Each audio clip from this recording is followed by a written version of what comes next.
Hello and welcome to the Literotica Book Club. I'm Kaya, and with me is my wonderful co-host, Zoe. What up? Today we're going to do things a little bit differently, where we are going to discuss a topic rather than a single piece of text. We're going to broadly discuss the topic, trying to keep a linear timeline, picking appearances throughout the media to highlight how the genre is changing, as well as things that we just kind of like in general. We're going to broadly discuss TV shows, movies, plays, because I believe in this particular one there are a couple of plays coming up, and obviously books. If you think we should cover anything in particular, such as your favorite TV show, book, movie, play, anything at all, let us know. Be polite, because any and all hate will be blocked in the comments. Now, the topic of discussion for today is vampires. Blah. Blah. Oh dear. And we are off to a running start, folks. You can't not, to be fair. Well, the Count is the most famous vampire throughout history, clearly. Very prominent figure. Sesame Street being a cornerstone to most people's childhood. So, why vampires? Why not? In general. Well, I think we're going with vampires as our kind of first topic of discussion because they're a prominent figure throughout romance and erotica. So we thought we'd look at why that is and definitely one of the first topics and genres that got me interested in reading and TV and movies as a whole. Yeah, it was a big part of my reading kind of start in my teenage years was the vampire genre, the whole Anne Rice thing.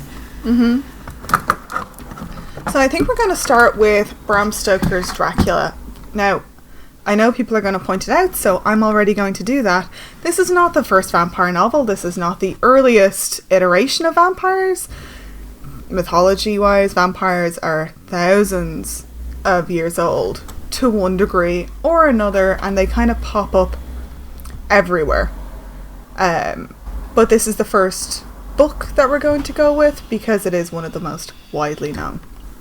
Yeah, and it's an important kind of point in the genre. It's probably arguably the most widely known. I don't know, peeps, you can I don't know, tell us what you think on that. We think it's the most widely known, but yeah, feel free to share what you think. Yeah, and now we're not talking people that have studied this for college or are aficionados on the topic, but in the wider public consciousness, Dracula would be the first vampire novel, and it would be the most famous. Yeah, for those who aren't into the horror genre or erotica or anything, like, they would be aware of Bram Stoker's Dracula.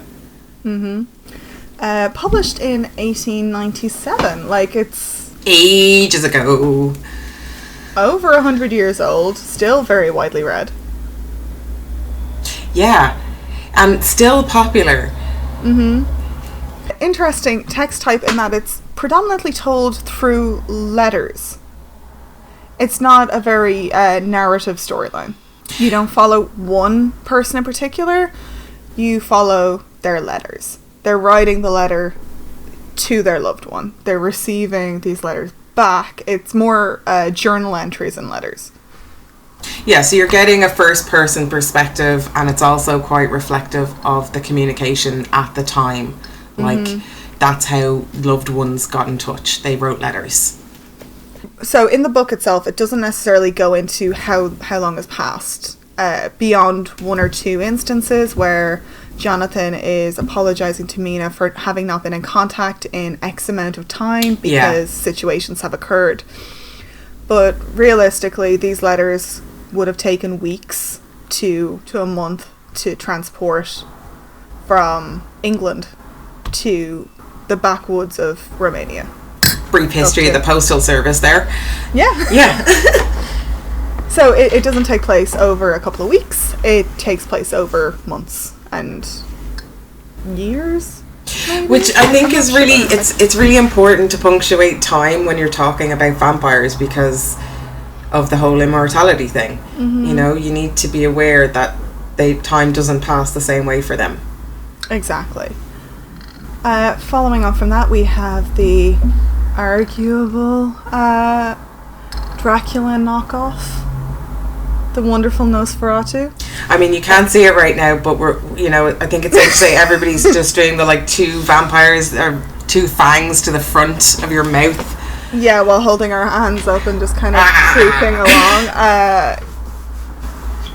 Created in 1922, it is a German expressionist film where they did not, in fact, get the rights to a Dracula story, so kind of made up their own, changing a few names as they went. Count Dracula became Count Olaf, kind of notably. Orlok, rather. Orlok, yeah. Not quite a warlock, but an Orlok. Future topic of discussion. But it was a take on the vampire genre, that hadn't been done before. So that's why we're mentioning it. It's another poignant moment in the history of the lore where they took it away from the traditional and into the more, I'd point it more towards the creature horror. Yeah, it's kind of a different take from the cultured eloquence, I suppose, of Count Dracula into a creature of the night. And there was a bunch of plays that kicked off in the 1920s around the same time, but we don't know a lot about them.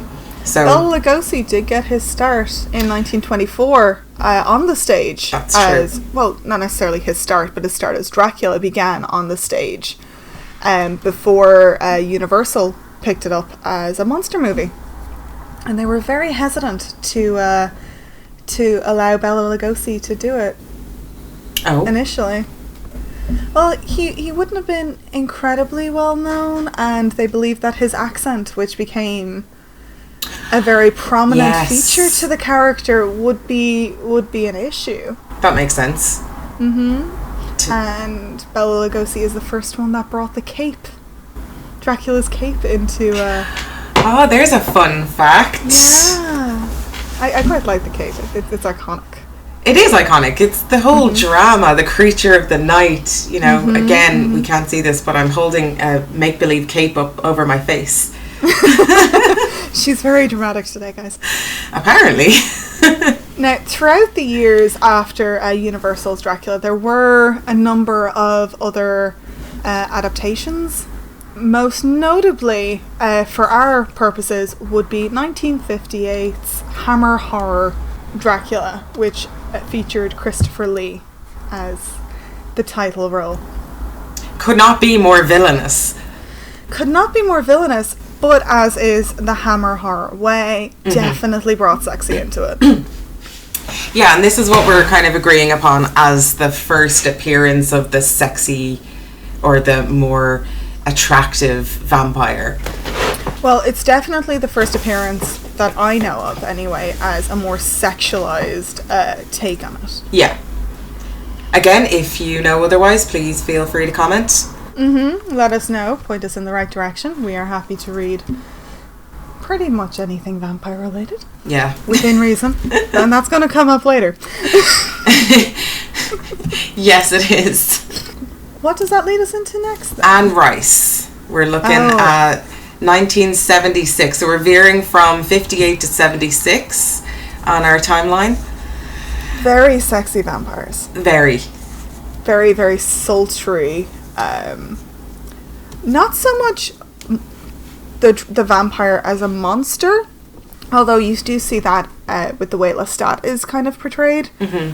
More towards the vampire as the tragic hero with Louis. Yeah, it kind of brought a grungy, sexy, a tortured soul type character was emerging in the vampire aesthetic, I think.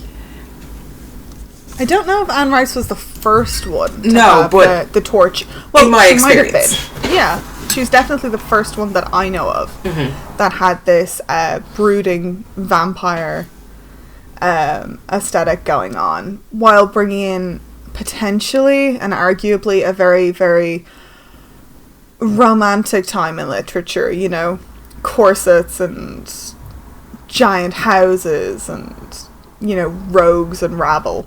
All of the classic kind of tropes. While keeping it very, very high class. Like, these vampires like a little touch of elegance, especially Lestat. Very flamboyantly elegant is our Lestat. Very flamboyant. But, I mean, I suppose it's a take on the time. I don't remember exactly what time Lestat was meant to have been turned, but it's in or around the time where it wasn't exactly a safe time to be a royal in France. Oh, that's right. Yeah, I'm not too sure either, to be honest. But definite opulence was definitely a thing that Lestat strived for, I suppose, would be more correct, and was looking to get. And from Louise Plantation, he got that. Yeah, it was a kind of a snapshot of the period piece, whilst bringing in the supernatural elements. Like, it was a nice combination, and it made sense. And we're not going to delve too deeply into the start of the Vampire Chronicles, because there are plans for later, guys. Stay tuned. We are actually going to fast forward to 1992 to Bram Stoker's Dracula, which we've kind of discussed in brief before with the book. Bit of a different take, definitely more narratively inclined. We're talking about the movie here, so following on from the book, this is where it was brought into cinema, and how cinema had their different take on the vampire character. You know, you're bringing this creature to life, and you have to very much intentionally decide whether it's going to be a scary creature or a sexy creature, really. They did manage. I do think they managed to straddle that line quite well, because Gary Oldman at the beginning is very, very creepy and menacing, just kind of sliding along in his like long red robe with the dragons embroidered on it. And then when he gets to London, he's far younger and sexy Gary Oldman. Yeah, that's true. It does. I agree. It does straddle the line well, and it's a nice take on the book as well. Like, as an adaptation goes, it pretty much stuck to the script. And a beautiful, beautiful filmography. Costumes are luscious. Definitely kind of informed the kind of aesthetic that I would grow to appreciate as I got older.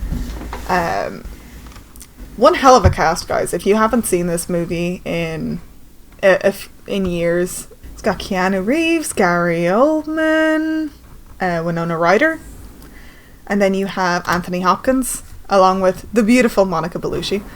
Oh, yes. And Richard E. Grant. Richard E. Grant and Tom Waits.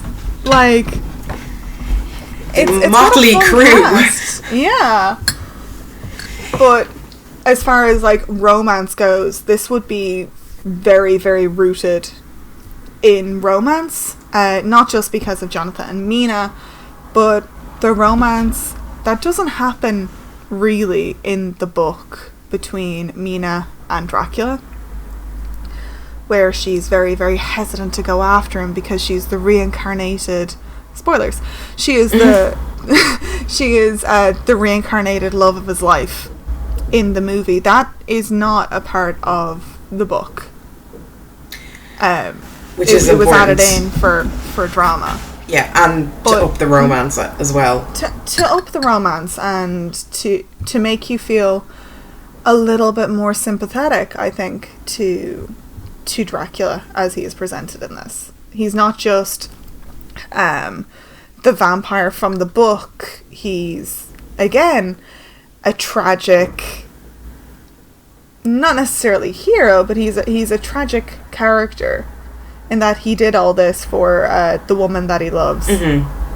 He he became a vampire. I suppose, if I'm remembering correctly, to avenge her death. Yeah, it was for her in some way, and it's also it's very much the origin story. Yeah, of Dracula. Because it's so because it's so close to the book, if not exactly, like everything's gonna touch off it a little bit.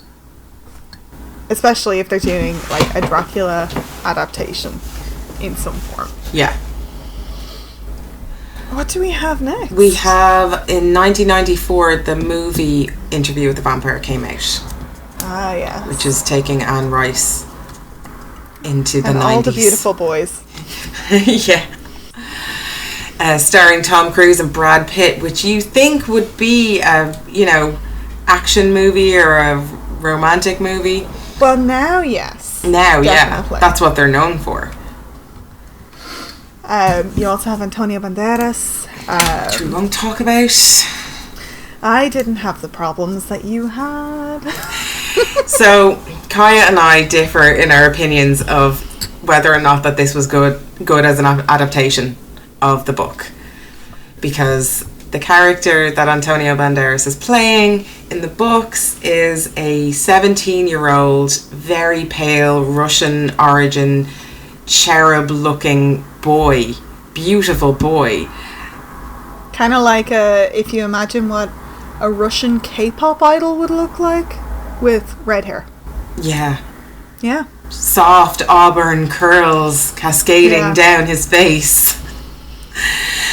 Cut to Antonio Banderas, 40-year-old buff dude, long black hair, completely different accent. It just changed the character too much for me, and at the time I was a little bit of a book snob.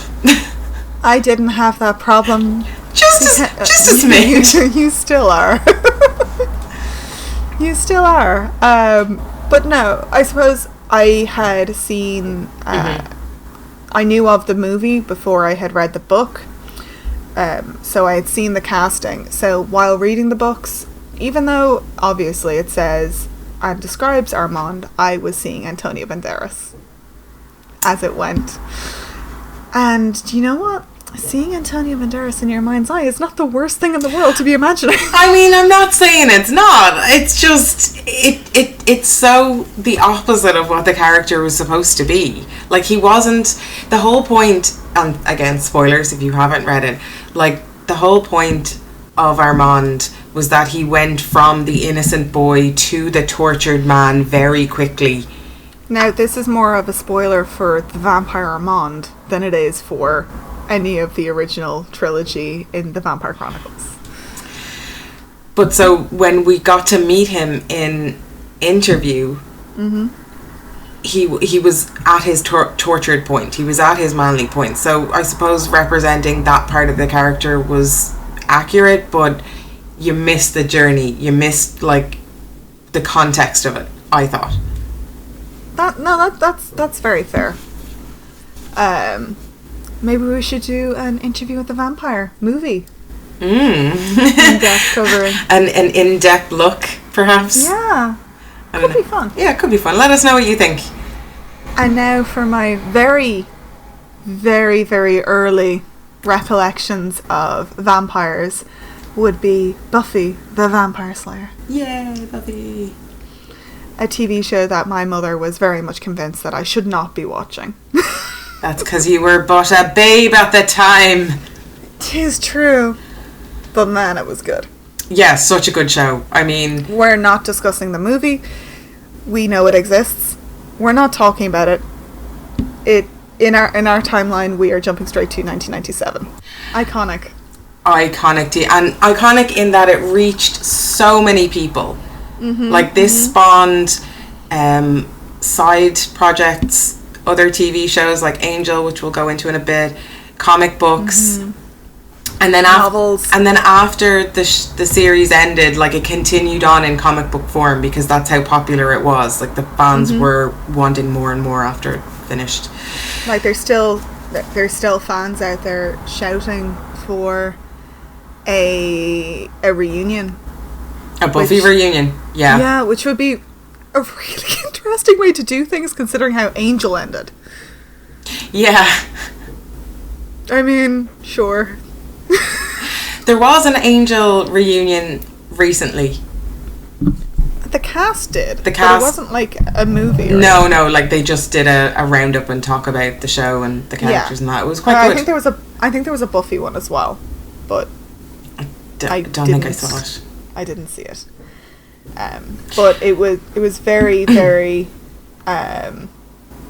important when I was growing up. Like, Buffy was my jam. I was sitting there 5 minutes before it came on Sky, way back when, and I would sit there through the ads because I was so worried about missing, like, what was going to happen next. Oh yeah, I had my Friday night, like weekly Friday night, 8 p.m, Buffy on Sky, 9 p.m, talking to my friend about it and like doing a full debrief of the episode and what had just happened. I did not have that. I didn't have those friends.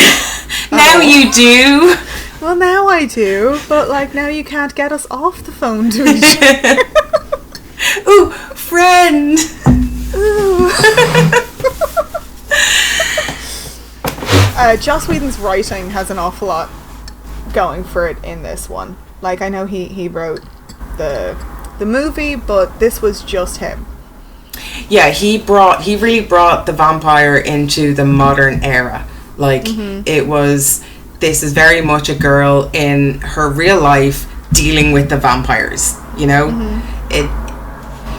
And I think I read somewhere or watched an interview where they said that it was the episodic format of the TV show, the Monster of the Week type, was relatively the norm at the time. It was. But it really worked for this type of show. While it still had, like, arcs, it was very Monster of the Week. Now, you met James Marsters. I did. Comic-Con. Highlight. Such a highlight. And he had a couple of interesting things to say to you on the subject of vampires and Buffy. In the brief time that we spoke, I asked him what the 60 seconds. The 60. No, it was a few minutes. Like, he was such a lovely guy. He arrived late, and we were all waiting in line. And I think because he was really apologetic. So he spent I believe he's such a sweetheart. Yeah, we love James Marsters. I mean, he also does the voiceover for the audio book Dresden Files, so that's fun too. Check that out. Completely sidebarring. What did he have to say about? Yeah, so I asked him like what his favorite episodes were, what it was like working with Joss, like what he thought of the character, and he said it was really funny. He was like, Joss had in mind that this was going back to the kind of classic horror vampire style. Like, he wanted the audience to think of them as villains, but because so many people fell in love with Angel and Spike as romantic heroes, they had to kind of lean into it. But that was not the intention for the vampire character in the show. Like, he said that the way Spike was introduced originally, if you remember, like, he was introduced as a villain. He was a bad guy. He was not an angel type. Didn't he, like, come in, drive through the sign, and was, like, rock and roll Billy Idol hair? Just beautiful. Such a contrast. Yeah, no, I love Spike. We all love... He was such a great character. And Angel, there's an awful lot to be said for Angel. He's very deep and soulful, but but the old school type vampire, he was representing the tortured soul, the dark in the alleyway, mysterious type. Very much since the Anne Rice thing, the tortured, wanting to atone for the evils done. And then you have Angelus, who definitely my bae throughout the entire thing, because he kind of just embraced what he was, and I think Angelus went the way that they wanted Spike to be. That Angelus was darker. He was very, very clearly an irredeemable, not good guy. As Angelus. Angelus was evil, whereas Spike was just bad. like To the bone. Bad to the bone. But he wanted to, like, Angelus was the psychopath, like pure evil, enjoyed Yeah. being evil, whereas Spike Yeah. just didn't care as much. Yeah, like Angelus having had interactions with the Master and Darla, who basically were we're going to rule the world, took that side of it. Mm-hmm. I don't think when he was human he was the greatest guy ever, considering I believe we saw him stumbling out of a brothel. He was a drunken, lecherous little bastard from Ireland. From Ireland. That's why he gave Buffy Liam. a clattering. What was it? Liam Cunningham, I believe. Was it a the Cunningham? name. I couldn't remember the surname. He was a Cunningham. He was a Cunningham. But he wasn't the greatest guy, so minus his soul. And then when he got his soul back, obviously, he had his turnaround. Not immediately, thankfully, but like over time. You know, he was more and more disgusted with himself. And correct me if I'm wrong, but is this the first mention or one of the first appearances of the vampire with a soul? Because previously to now we were looking at vampires as not human, complete evil creatures. I think this is the first time that I can think of that even soul in general came into it. As mentioned, yeah. I mean, again, guys, correct us if we're wrong here. Yeah, if you can think of anything kind of predating it. I know Anne Rice does go into it, and I can't remember the book that she does, where Lestat kind of decides, I'm going to meet God now. Memnoch the Devil. Yeah, but I don't remember when that one was published. That was after Merrick and after Armand. It was around the same time as Armand, I think. And what year was that? Oh, good God knows. We all have Google, guys. Give it an L search there.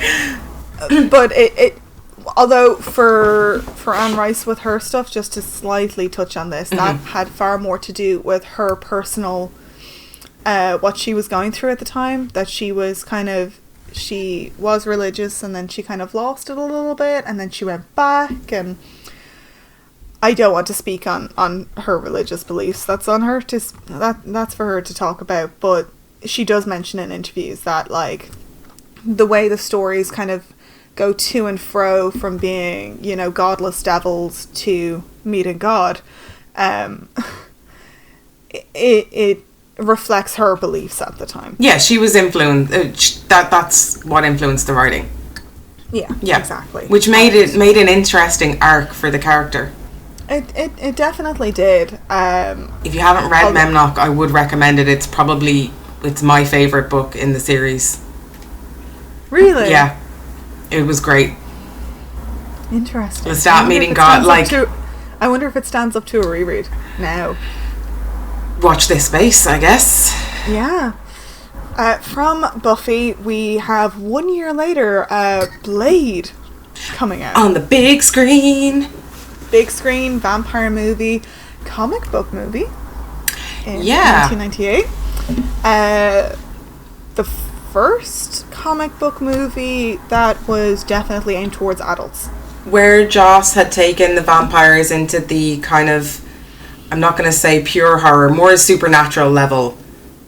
Definitely very supernatural, but very, very, very much for everybody. Like an awful lot of people that watched it over more than one episode, because very Monster of the Week could kind of see different things that suited them in it. It was very, very broadly appealing.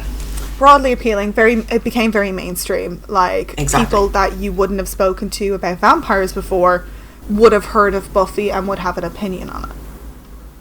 Whereas Blade goes back into the horror genre whilst but also action, mainstream actioning it. Yeah, it was a really good take into the modern vampire. I don't know, I quite like the Daywalker dynamic. Yeah, he was both. It was very much kind of straddling two worlds and how someone was dealing with it, as well as just like awesome soundtrack and action movie. And it goes into how vampires function physically, which I think all genres really cover, like how their particular vampire survives and how their vampire ages and what happens with them, which would be something to kind of maybe touch on once we go into some of our other picks for more recent ones. So in this one, Blade is a hybrid. His mother was bitten while she was pregnant, in late pregnancy. I think she goes into labour there like pretty much straight after, so he gets some vampire abilities, but also now I haven't read the comic book, so it might be slightly different then. We're only talking about the movie. True. Good point. Yeah, so he retains some of his human abilities, which is to be able to walk in the daylight. He is known as the Daywalker. Yeah. Still photosensitive, I believe, was the excuse for the sunglasses. But not just to look cool, guys. Yeah, rule of cool. Like that's really where you got the leather vampires. Yeah, the leather era. The leather era of vampires. Very, very fun. So what do we have? We are going next year, 99, back to TV, back to Joss Whedon. This is when Angel got its spin-off. The detective noir kind of style. Yeah, we've gone dark, sexy noir vampire, which was opposing to Buffy's teamwork, Scooby Gang, mainstream aspect. Like Buffy never went super dark, whereas I think Joss gave himself license to go dark in Angel. Towards the later seasons, I would say that they got pretty dark, especially with like family with death and dealing with death and grief. And the overall tone of the show was a bit darker because Angel's on this atonement mission. Yeah. He left Sunnydale after 3 years, after the end of Homecoming, I believe was the episode that he left. Season 3 of Buffy finished, and going by the dates, Angel started almost immediately after that. There wasn't the year break that I was expecting there to be. And which follows through the story because he just arrives in LA. He's just arrived.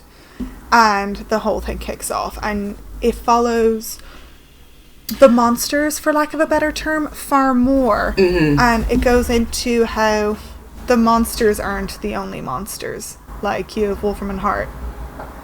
The human monsters. The human monsters. The human aspect to it. The darkness of humanity, if you will.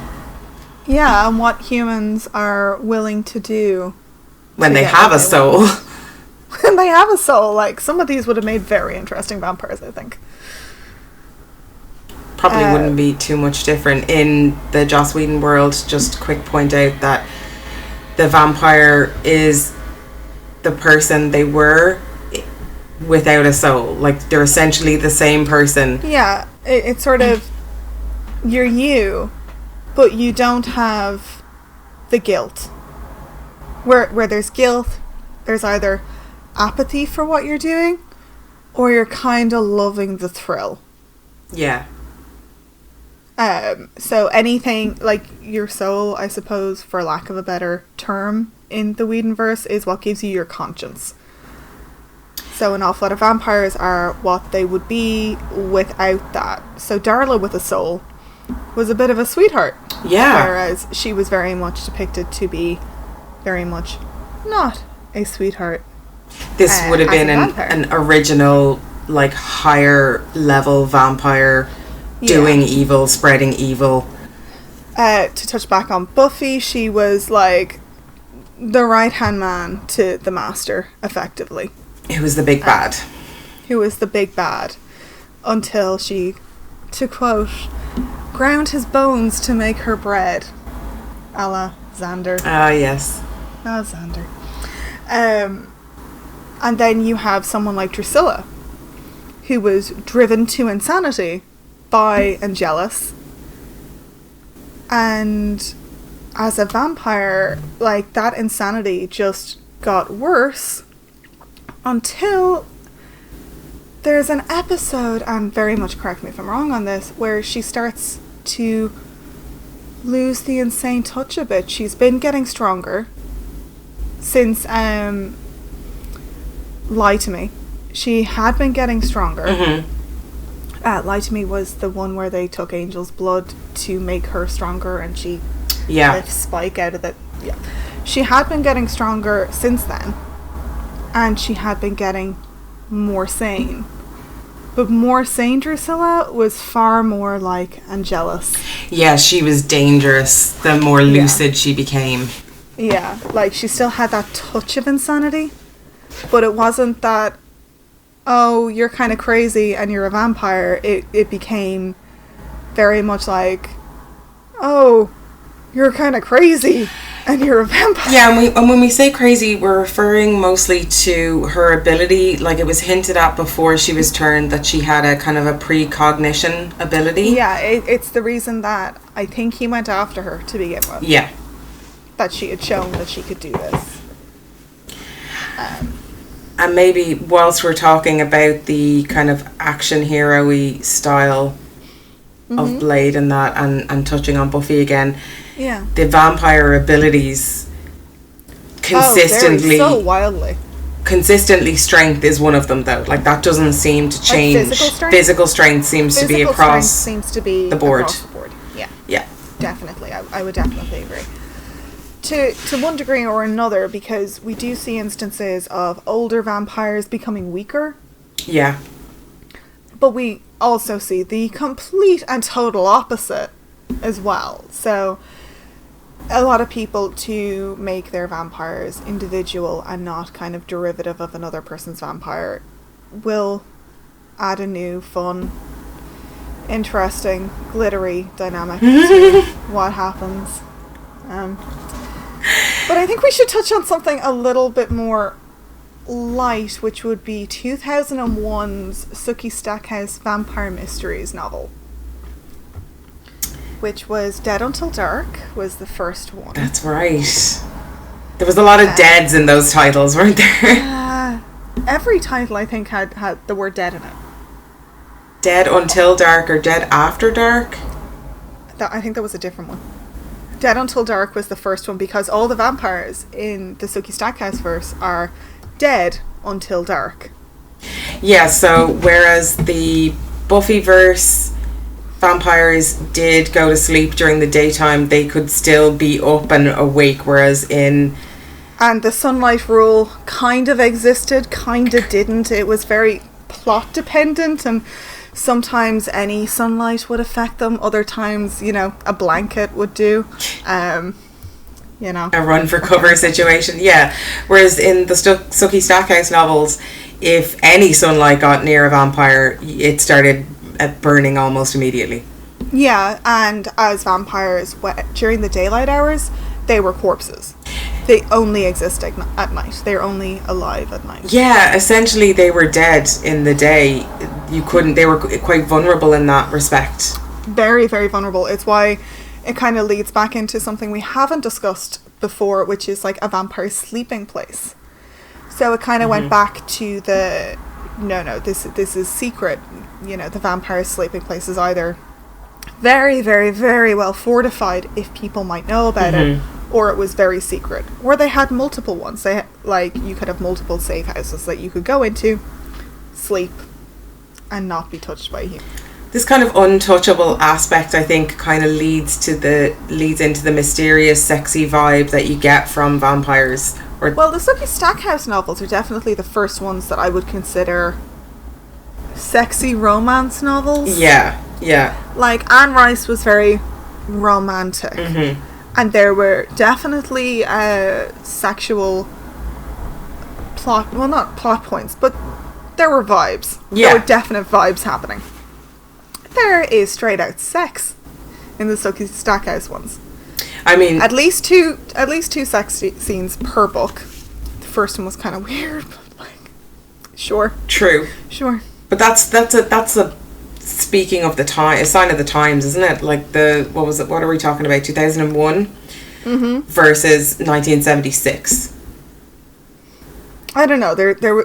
When did The Hunger come out? That was like the 70s or the early 80s. I think it was 79 or somewhere around now, there. Yeah. We're not talking about that because I haven't seen that movie yet. It's on my to-do list, guys. I know, but Bowie, man, get on that shit.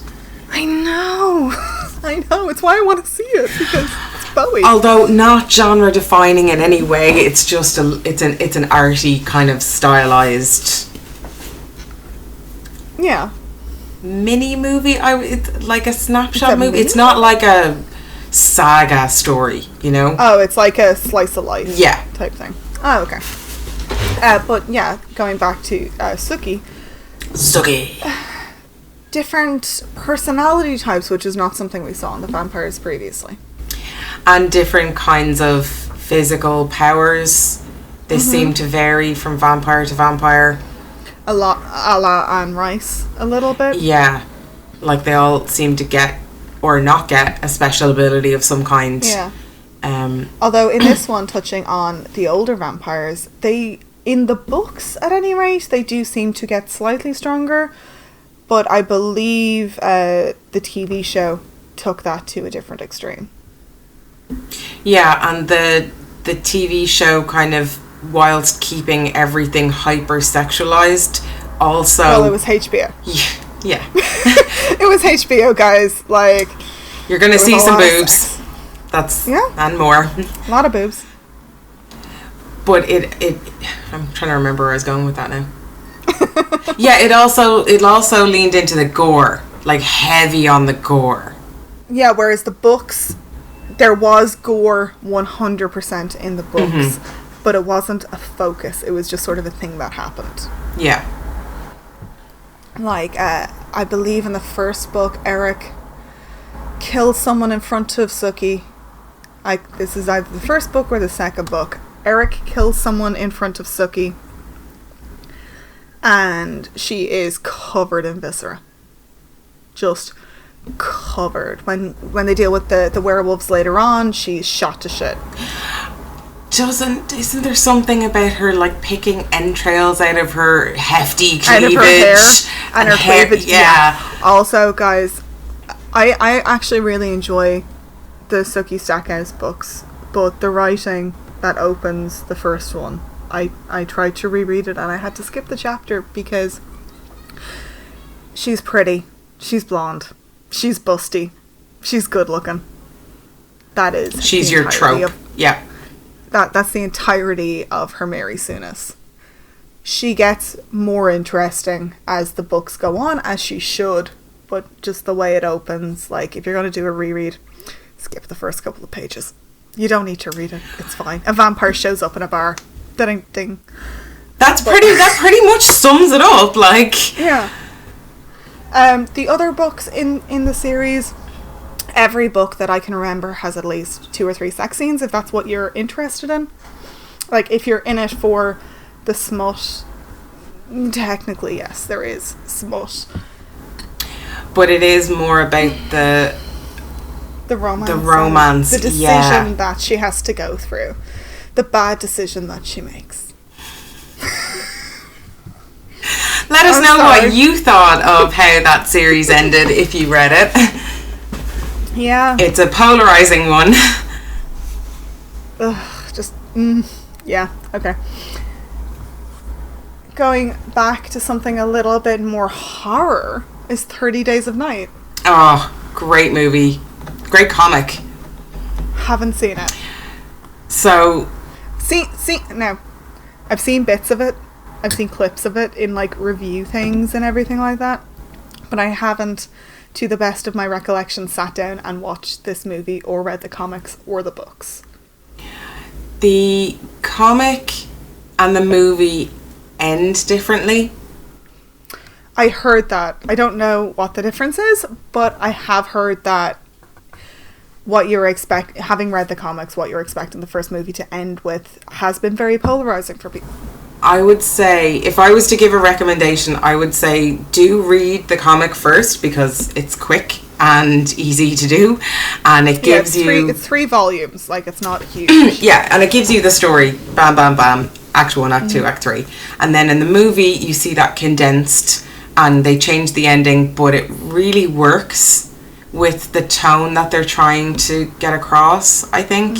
It's a more of a, yes, it's the horror genre feeling, but it's also the tragic loss and the lonesome life that a vampire leads. Like, it's it's one half kind of zombie film and one half Okay. like tragic love story.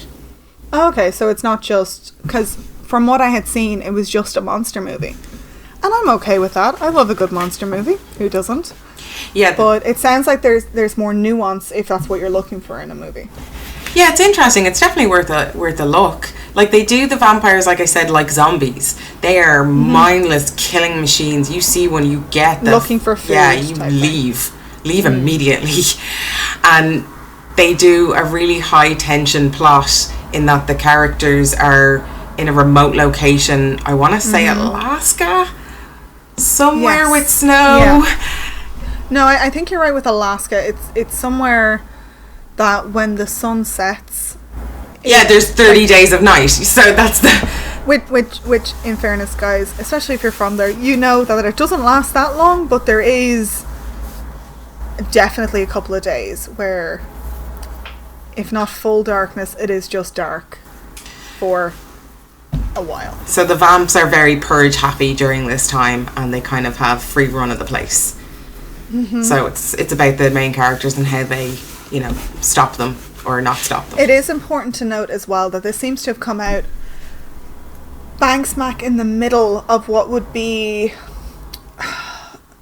a vampire awareness in popular culture. Yeah, this is the turning point in the timeline where we've moved towards mainstream with Buffy, and now we're in to the mainstream with action. Like, you're pulling in different so Hollywood audiences. Hollywood has kind of decided vampires are where it's at. Like, Yeah. there's an awful lot of vampire stuff going on. People are really getting into it. Buffy was still going on at this point, I believe. Yeah, I don't think that ended Yeah. till the mid-2000s. But it was still very, very, very much in the public consciousness. Everybody knew about vampires. It wasn't just some niche thing that you spoke with one or two people about. Which leads us into a very polarizing movie, guys. Very, very polarizing. 2002's Queen of the Damned. Oh, she is biting her knuckles over there. No, I'm fine.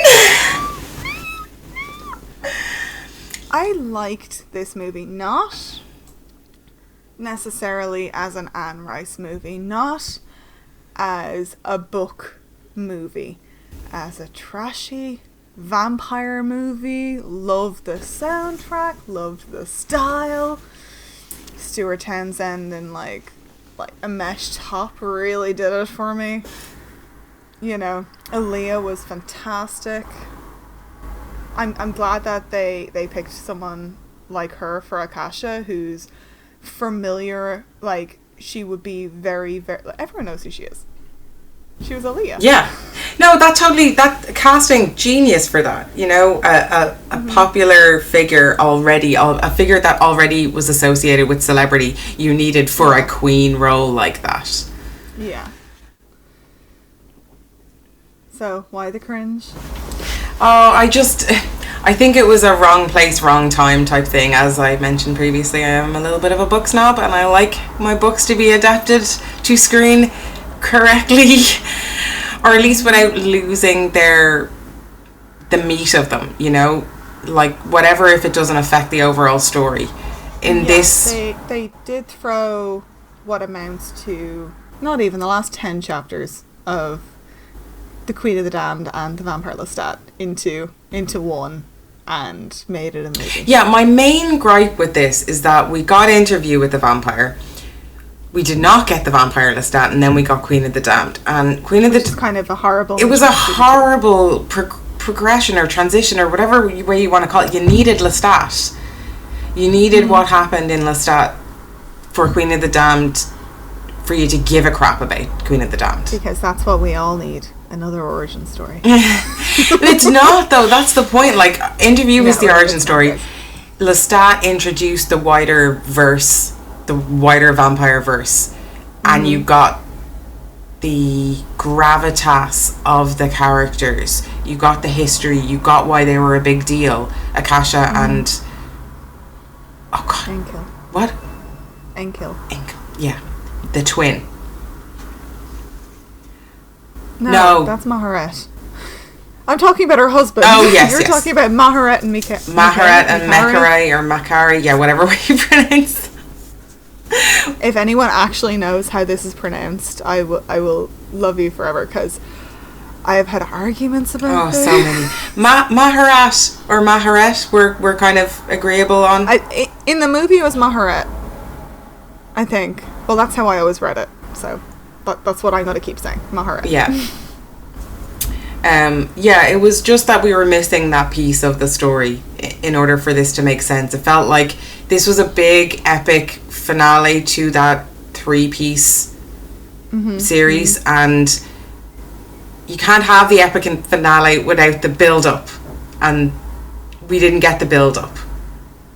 That was my issue. No. It was very self-contained. It was very 2002. But that's the problem. Like, it was self-contained, and it shouldn't have been. Yeah, but I think initially they were planning on doing a sequel to Interview with the cast, and it got stuck in production hell, so it never happened. And by the time they were kind of like, well, we can do this one, everybody who was part of it had blown up and would have been way too expensive. Yeah, potentially. But in terms of how it affected the genre, it didn't. So, vampires with the times, moving along with the times. We're staying modern as opposed to the books or movies. Yes. We're still focused on the Victorian era or the vampires of the past. Yeah, it's definitely more vampires now as opposed to a period piece. Blood jokes. Yeah, this was the era that I wasn't so fond of, but it's definitely worth noting. This was the era that I was 100% into, because I was the right age for it. Tweenie Kaya. Yeah, like just barely, 13, Queen of the Damned coming out, and it was like kind of edgy to be watching where we don't have the American rating system. So having this movie that I was slightly too young technically to be watching, but getting away with it. You were so bad. I was so bad. Oh my god, I'm watching a movie that I'm not supposed to. Because, yeah. And then you have the next one, which was also the same rating, Underworld, 2003. So we're getting 2 or 3 vampire movies a year at this point. And we have Underworld, which is all the leather, all the boots, all the PVC, all the slightly blue tinge to everything. It was kind of inspired by the Matrix's slightly green tinge to everything. This had a slightly blue tinge to everything. So it worked in the way that because of that blue tinge, all the vampires looked naturally paler. It totally worked. Because of this blue lighting. And as far as, grungy, like, everything was filthy. It was like this, like, horrible urban environment, which at the time, you didn't really see. You saw super high-class vampires, which you saw in this, but you saw super high-class vampires taking to the streets. Vampires are the people. Well, it was more... There's a turf war going on. Literally taking to the streets. For the streets are theirs to claim. Oh, definitely. You had the very gothic, like, lone protagonist stands on the edge of a cliff with a long leather trench coat flying behind, very, Batman vibes. And that was all over the place. There was an awful lot of, like, soulful staring out into the rain. Is that kind of... How are you not cringing talking about this? Because the nostalgia is strong. Totally fair, and I'm not ragging on your nostalgia. It wasn't for me. It wasn't my taste. I thought it was a very fun movie, and I liked that it was a little different. That instead of being soulless creatures, or instead of being something else, it was kind of the first time that I had seen just a genetic delineation. Like these. Oh, these, yeah. these vampires and the werewolves as well were all human. And it was just a weird mutation. It's like there was a weird mutation between the two brothers. And one brother went one way and one brother went the other way. Okay. So it was the first time that I had seen something like that. That they weren't something else, they were just different. Which was nice. Yeah, I mean, it's a good way to, again, punctuate the timeline in that this is the modern take on the vampire. This is... Oh, yeah. Definitely. This was, at the time, very popular, and it incorporated other supernatural creatures, if I'm right. There were werewolves that made an appearance. There were werewolves. As far as I know, it was only vampires and werewolves. Now, I haven't seen the newest release, but of the movies that I've seen in the world, it is vampires and werewolves. It's very much a drama romance story because it is very Romeo and Juliet. Rise of the Lycans is 10 times more Romeo and Juliet, but you do get that forbidden love. That's the second happening. one, is it? After the first Underworld? Is Rise of the Lycans not the third one? Rise of the Lycans is the third one, which is a history lesson origin story, which I think is a really neat way to go.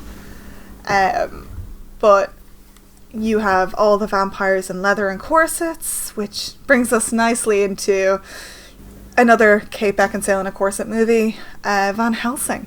So this... Which is another one I enjoyed. It was a trash fire and I loved it. But this just, I think it just speaks to, like, at the time, our age difference. So I'm a few years older than Kaya.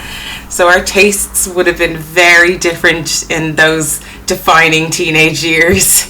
Yeah, I was like really enjoying the spectacle of the thing. And Zoe was sitting there with her black clothes and eyeliner, smoking a cigarette, going, "This isn't like the book at all." Oh no. Living in the angst. Everything minus the cigarette. I didn't smoke when I was a teen. But yeah, I was like, where's all my gothy vampires, guys? Yeah. I don't like this. Oh my god, what is this music? I was a purist. I love it, but I hate it. Why aren't they using a harpsichord? Yeah. Yeah. Where's my accordion and or what are they called? The big organs. Big organs. Yeah, that's what I said. That's just a topic for us. That's what I said. No editing will be done to this. No, it's going to be slightly polished by a willing volunteer. But yeah, no, this is raw and uncut. Moving swiftly on. Do we have to? Because I'm not loving the next topic. It has to be said. Look, we were going to get here eventually. This is a thing that existed. In 2005, a book that Zoe loved. Hey. Go on, lie to the I'm not going to lie. I did not love the books, but the Twilight books were released in 2005 with 100 million copies being sold over the course of the series across the world. Stephenie Meyer is a very wealthy lady, I would imagine, at this point. You know, if she's not, she really has to speak with some lawyers because... So she took a completely different take on vampires. Oh yeah, she decided vampires were too dark and edgy because the campiness that was Van Helsing was just too much for her. I don't know if that's the reason, but potentially they had been getting darker and edgier right up until Van Helsing. Yeah, we kind of had like on the curve. We kind of got romantic, going up to romantic to a bit sexy, and then back to horror and edgy and a little bit mainstream, and back to horror, and now we're back to Romeo and Juliet style. Yeah, like we're talking very, very chaste vampires. The whole lustful nature. Very chaste. There is no lust. No, it's not. It's almost non-existent. If the fact that a baby happens at all is just mind-boggling. Well, listen, we won't get into that one. So I hadn't read the books. I tried. Oh, how I did try. But my younger sisters were very into them, and I thought that it could be something that we could share. You know, being that much older than my two younger sisters, I was like, ooh, they're kind of into vampires. Okay, I'm going to feed this and bring them to this movie that's being released. The most entertaining thing that happened was I sat down, sparkles happened, and I kicked my popcorn. Yeah, that pretty much sounds like your reaction. Yeah, and from that point, there were moments in that movie. Oh, you were watching the movie? Twilight movie. Oh, yeah. I couldn't read the book. I just couldn't.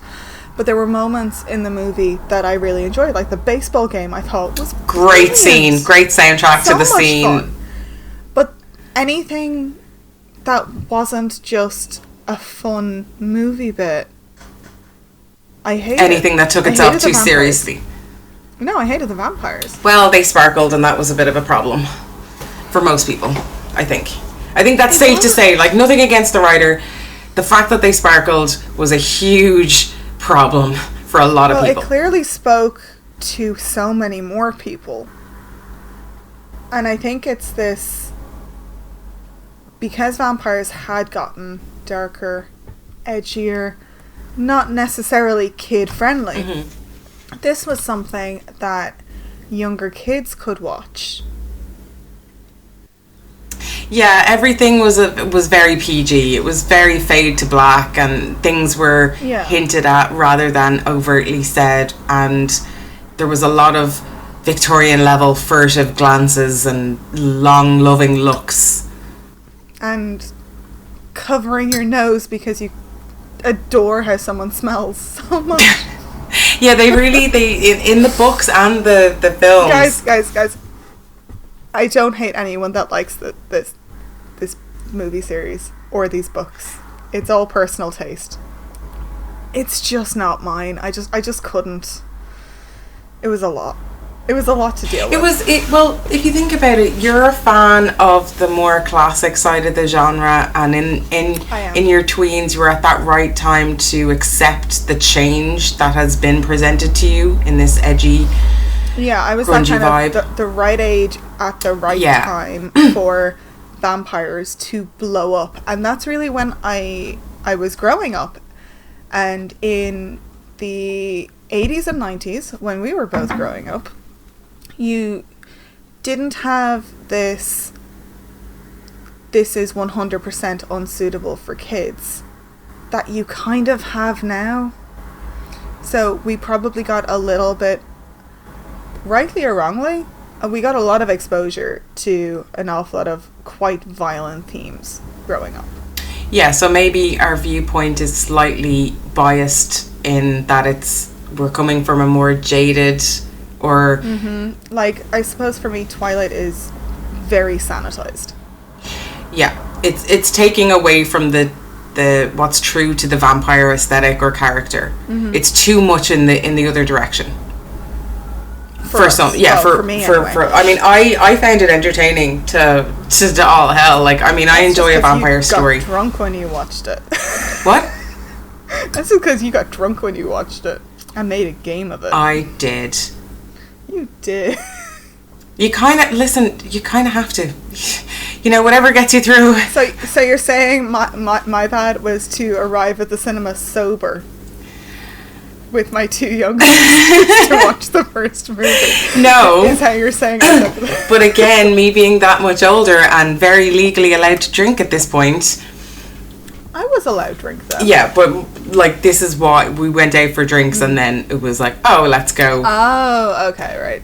I was like, I was old enough to drink. Yes, you were. Yes, I was. But the problems that we have with this adaptation of the vampire character is that it's so far removed from what we were used to previously that it was just a little hard to swallow. Yeah, to get on board with. You know, there's a certain amount of suspension of disbelief that you have to, you know, just accept when you're watching a movie or reading a book. You have to accept the premise, and in this, the glitter vampires were just a bad premise. It was too far gone. Can't get behind sparkly vampires. Yeah, I suppose unless you're talking about Dracula Dead and Loving It. Oh yeah. Which isn't on our list, but it's very clearly a parody movie. Yeah. All the vampire things that we've discussed thus far have taken small steps and are informed by what had come before. Twilight is something completely separate. It's been informed by Romeo and Juliet. It's been informed by, I believe, the writer's background herself, which is why it's so... Yeah, it's well known that the intentional chasteness of the movie was very much the writer's beliefs. The writer's beliefs, It's like Anne Rice's roller coaster with religious themes in her books. It's very much informed by her own beliefs at that particular time. Yeah, I think the vampires in the Twilight books for Stephenie Meyer were more about representing temptation, her ideals, morality, eternal life. Though that's how she was translating her themes. Yeah, with this, which makes perfect sense, and I can definitely see how it came about. Like, especially if you're not someone who enjoys the darker theme and things, but kind of like the vampire idea. Yeah. Like, realistically, thinking about Twilight, there's not a million ways she could have gone to discuss eternal life. No. You think immortality, and if you want to make it a little bit supernatural, you do have a million and one ways to go. But you only have one way that everybody at this point knows, but everybody knew about vampires by the time this came out. Yeah, so everybody had, or the audience already had preconceptions as to what a vampire is and should be. Yeah, and even if it's just a young kid is going to think a vampire is someone that lives forever and has fangs and drinks blood. Yeah, and that's a good. I was gonna say she even moved away from the fang aspect. Like, these vampires all had, perfect white sparkly teeth, but they didn't have fangs as such. Did they not? I didn't realize. No, we did. We they got a little bit because sharper. I knew they I knew they hunted a deer at some point. Yeah, they do drink blood. That's a staple. But the way they bite with their whole mouth. Like, when you in the movies, you pull away and you see the shot, and it's just a full mouth bite rather than the 2 puncture wounds we're used to seeing after a vampire bite. The classic vampire. Yeah. Okay. And it was the same in the book. The way the bite works, or the transformation, or the eating or feeding works, is that it's done very quickly. It's almost like a one bite, couple of nom nom noms, and then gone. We're done. This isn't a lustful, life-giving act that's being portrayed here. It's something that you have to do to survive. Exactly.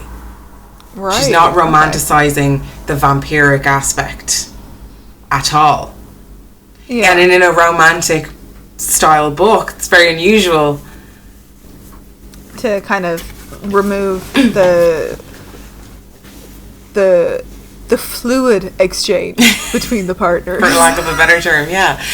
It's just done completely differently again to what we've seen and read before. And it is a valid viewpoint. Like, there was a time when I would have shit completely all over the topic of Twilight, and I have done very loudly in the past. But now that I'm older and wiser and can look at it objectively, it's still dreadful, but it's valid. Yeah, it's a poignant moment in the genre, or the vampire topic. That didn't really go anywhere. Like, it was a massive change and a massive delineation, but it didn't really go anywhere, because the next thing we're going to talk about is Guillermo del Toro's The Strain, which is not romantic, it's not cute, it's visceral and gory, and I love it. And isn't it like a direct response to Twilight as a take? Yeah, so Del Toro hated the cutesy vampires. And it wasn't, while it was Twilight that instigated it, I believe, it wasn't just Twilight. Mm-hmm. So, vampires, since the Hammer movies, have become more sanitized. They've become less the creatures of horror that they were in the past. Mm-hmm. And this is in direct response to that entire shifting of the public consciousness from vampires as monsters that you need to run away from to bite me, daddy. Yeah, it was almost like Del Toro turned to the romantic aspects of vampirism and was like, we're taking it back. Yeah. This is what we're doing. I want my horror. Yeah, and you can totally respect that. I haven't seen it, so you'll have to explain a little bit how they took it. What direction did they take it in? So, the vampires themselves are meat sacks. Okay. They don't necessarily have higher brain functions. They are worms. So you get infected by these worms. Okay. And very like Blade 2, where... Is it Blade 2? Or Blade 3. Whichever one that had the splitting jaw aspect to it. Yeah, I think that was in 3. I just remember Ryan Reynolds and a Pomeranian. 3, yeah. You know, it went that way. So your entire physiology was changing. But you were a sack of meat that was slowly decaying. Zombie vampire. Zombie vampires. Creepy. Like, absolutely. And there was, like, a master vampire. There was, within this hive mind, there were definitely vampires that kind of could control their hunger a bit more. They weren't so you had 2 strains that aren't strains necessarily. You had the ones that knew what they were doing, that were very intellectual, and I suppose slightly the higher class vampires, like the self-aware ones. Very self-aware, scheming, plotting, you know. And then you have the army ants of the monsters that would break into your house and slaughter your entire family, and you just come home to the walls painted red and like bits and pieces of like bodies everywhere. And Jealous would be so happy. He would be so much... Well, he wouldn't, because... With the decor, I mean. Oh, well, no, he would be all about the decor. The prettiness, not so much. So when you say hive mind, can they communicate mentally, telepathically? I don't remember, and I haven't read the books. So this started out as... It was first published as a book, okay, but it was initially written as a TV show that he couldn't get picked up and couldn't be made because of technological restrictions at the time. Mm-hmm. So then he rewrote it, and it became a book, which was published in 2009. And then in 2011, Dark Horse, because of course Dark Horse. Yeah, they published a comic on it, and by 2014, the TV show came out, and it ran for a couple of seasons. But yeah, so like you have a few Dracula-like tropes, I suppose. You have like the main guy, and then you have what were they? The children? Oh, you wouldn't like it. It's like creepy, blind children. Oh no, not the children. Children in horror, guys. Agree with me here. The creepiest thing are children in horror. Children in general. But yeah, so I'm sorry. She's laughing at me here, and she's like, oh my god, I can't believe you said that. If you're, like, if it's nighttime, and you're walking down the hallway, and you see this, like, hip-high thing coming towards you, your first reaction is either going to be to scream, to hit it, or to run. Yeah, my immediate thought was run or kick it in the face. And when that's your kid, you got a problem. Yeah.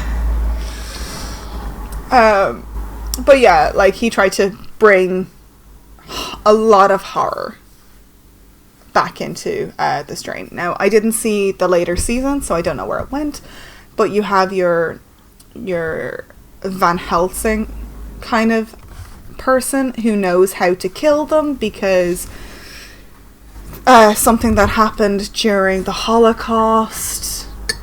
Spoiler for more things that go on. So is this based in like the real world as we would know it? No supernatural. This would be based in when it's set. Okay. Like, it is present day. It is very much rooted in the real world. There's just a side of things that you don't know about. And, like, this ancient, effectively eldritch horror is kind of unleashed. Because, yeah, while you have the self-aware vampires, you also have the mindless hordes that are just killing. Yeah, that's a scary thought. Like an army of brainless vampires. Yeah, and they're quick, and they're strong, and they're fast. It's more 28 Days Later than Night of the Living Dead. Oh god, our World War Z zombies. Yeah, they're rage zombies. Like, yeah. We may talk about zombies in further episodes. Yeah. We haven't decided yet. I'm not a huge zombie movie fan. I've seen some, but, you know.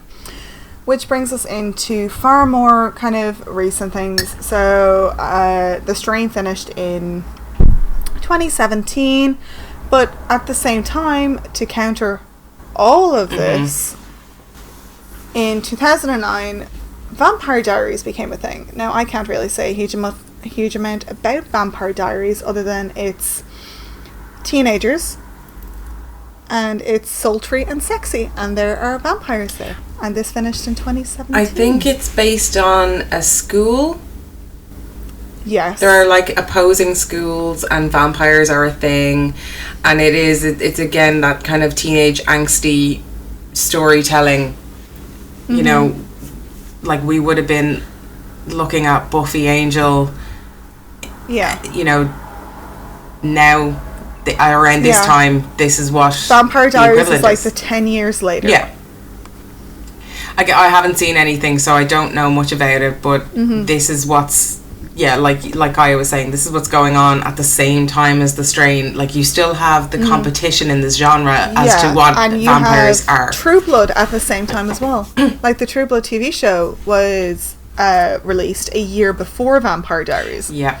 So you have the HBO take, which is fairly hardcore. In all respects. Then you have...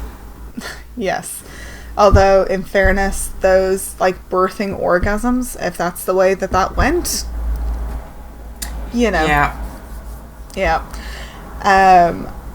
Then you have the Vampire Diaries, this dark, sultry TV show for, like... Yeah, it's a drama, isn't it? Like a teen drama? It's a drama. Exactly, yeah. And then you have The Strain. So you kind of have the three things happening at the same time.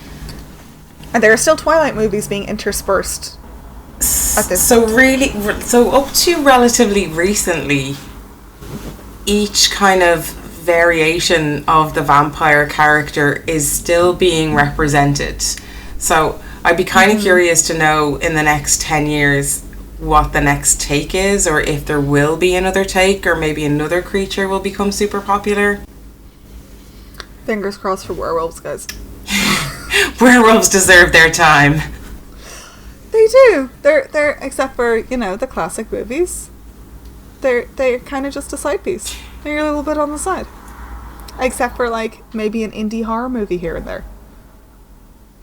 Or they need their time to shine. Yeah, we don't really see an awful lot. Like, they are usually lumped in with the vampire story. I think we've seen that. We've seen that in Underworld. We've seen that in Twilight. You're like, grumble. Well, it was more. I'll see her vote. Yes. So, if you wanted us to take a deeper dive into anything that we've mentioned here, or, you want us to have a look at something that you've recommended, your ride or die vampire stuff, let us know. Yeah, let us know if you want us to discuss anything specific or like Kaya said, a deeper dive. We're also kind of veering towards the let's end on a positive note here in these horrific times. World's gone to shit, dude. The world has gone to crap, and so we're locked inside. We're okay, but a lot of people aren't. A lot of places aren't. So, what is one thing this week that has made you happy? One thing that made me happy this week, getting on a regular schedule, getting on some sort of a timetable. I don't know. I'm quite lucky. I've retained my job and I'm now working from home. So my schedule's all over the place, and one thing I'm really happy for is with the help of my buddy Kaya here, me taking the opportunity to go on walks in the morning and have regular chats, set up new topics for discussion and whatnot. Keep getting into routine is my happy thing for the week. What about you? My happy thing this week would be much the same. You bitch. Going first. Oh, hate that. So all this week I've been feeling pretty dreadful, still much the same, have retained my job. My days have been cut back though, so that's a bit of pressure, but still staying, in the same routine, getting up at roughly the same time, going on a walk, doing something, having kind of a morning check-in really has been quite helpful. Suppose if I had to pick something different, I'm kind of getting back into crafting a little bit. I have decided to do a minor diorama for our D&D campaign that may or may not be used at a later date. I'm not DMing this one, so I don't know if it will be. But there you go. So let's hope this thing doesn't last so long that the entire thing of it falls apart. You just gotta focus on one thing that's going well. That's gonna keep you. Yeah, keep you going. it's happening and it looks cool, so I'm kind of happy with that. Good. One thing that you're thankful for this week? Thankful for so many things. I'm actually thankful for this week. If I'm gonna. Oh. Yeah, the most thankful. I'm thankful that I'm so thankful that I still have a job, that I don't have any financial pressure right now, which is, I think, incredibly rare just in anyone's life in general. But I feel okay. I feel relatively secure, and that's. I appreciate. I'm thankful for that. I know that not a lot of people are. Suppose I'm thankful for the fact that even though the world is going to shit, a lot of people are still out there busting their ass to make sure that everything stays somewhat normal. We're on lockdown, so we're not supposed to leave the house for superfluous things. Like, if you need a weekly shop, you can go and do that one weekly shop. We've elected, because we don't drive, to not do that shop, to get it delivered. So I'm quite thankful for pretty much everyone along that chain. On the front line? Supply chain? The people... Well, everything. So you have the people in the supply chain keeping grocery stores open. You have the people that are picking out your food and putting it into boxes. You have the delivery drivers that are delivering it. There's so many people that if you're on lockdown and if you're stuck in your house, it does feel like everyone is. But there are so many people that aren't just the amazing healthcare workers that are out there risking themselves in a very real way. Because, they have to. So you're thankful. Whether they want to or not is like another story. So you're thankful for the people, just the people, still going, still doing their thing. Just the people that are still kind of braving the madness, really. Yeah. And like the people that don't get the acknowledgement.